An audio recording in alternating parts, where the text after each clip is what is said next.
Professor, essa resposta, como o senhor disse agora, foi uma resposta mais branda, né? Essa retaliação. Será que a gente pode concluir que, no fim, Netanyahu ouviu aquela ala do gabinete que, de fato, defendia uma resposta mais moderada? Isso influenciou, essa ala influenciou, de fato, nessa resposta de Israel?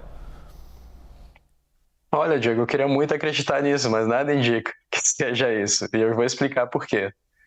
Primeiro, quando atacou o anexo consular do Irã em Damasco, Netanyahu sabia muito bem o que estava fazendo. E foi uma estratégia. Os Estados Unidos estavam se afastando de Israel. As declarações públicas do Biden eram contra o governo Netanyahu, que também sofria e ainda sofre protestos internos, né, para convocar eleições. Quando atacou o consulado de um país que é também inimigo dos Estados Unidos, o que o Netanyahu conseguiu? Uma reaproximação. O Biden foi publicamente dizer que defenderia Israel, como de fato aconteceu.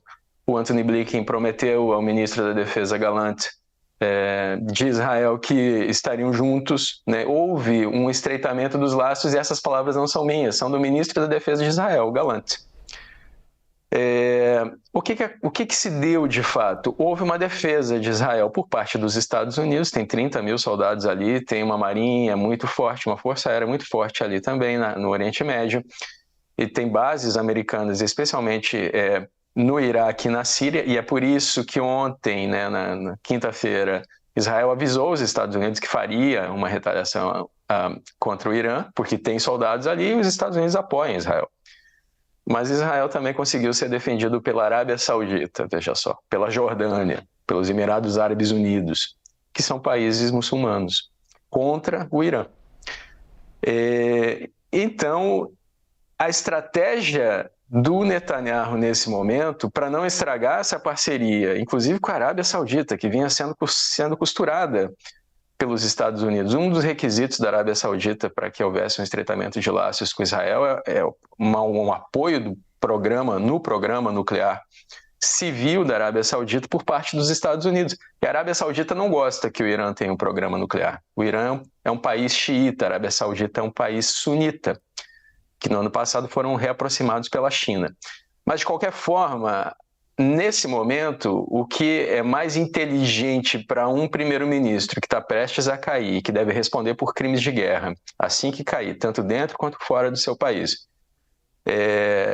que faça ataques pontuais nas sombras, como sempre fez, sem assumir esses ataques, porque aí mantém uma ambiguidade estratégica, que foi a forma como Israel sempre agiu, na verdade, Diego. E aproveitando, professor, até relembrando as declarações de Antony Blinken instantes atrás, quando ele traz a questão humanitária na faixa de Gaza para seu discurso, falar um pouco sobre o conflito em Gaza. O quanto que essa tensão entre Israel e Irã influencia na decisão israelense de dar início à incursão terrestre em Rafah? Pergunta ótima, porque ninguém mais fala nisso, né? Outra coisa que o Netanyahu conseguiu foi desviar a atenção de Gaza. Tinha 7 brigadas de soldados israelenses lá, ficou só uma. Há informações de que a população de Gaza consegue novamente se deslocar do sul para o norte, mas o Netanyahu continua dizendo que é iminente um ataque ao sul da faixa de Gaza, né, a Rafah. E aí a gente vê o Antony Blinken há pouco dizendo que a culpa por não haver um cessar-fogo é única e exclusivamente do Hamas, que não quer um cessar-fogo. Então, de qualquer forma, temos novamente uma cortina de fumaça.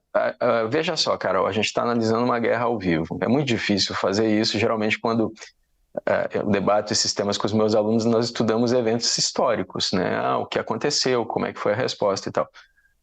Não dá para prever exatamente o que vai acontecer, inclusive a imprevisibilidade é parte disso. Quando o oponente prevê as ações, se muda a estratégia, para que não haja possibilidade da estratégia falhar. Mas o que tudo indica é que se for mantido esse padrão de ataques pontuais ao Irã para tirar o foco da atenção de Gaza, Israel pode avançar sobre Gaza, Carol.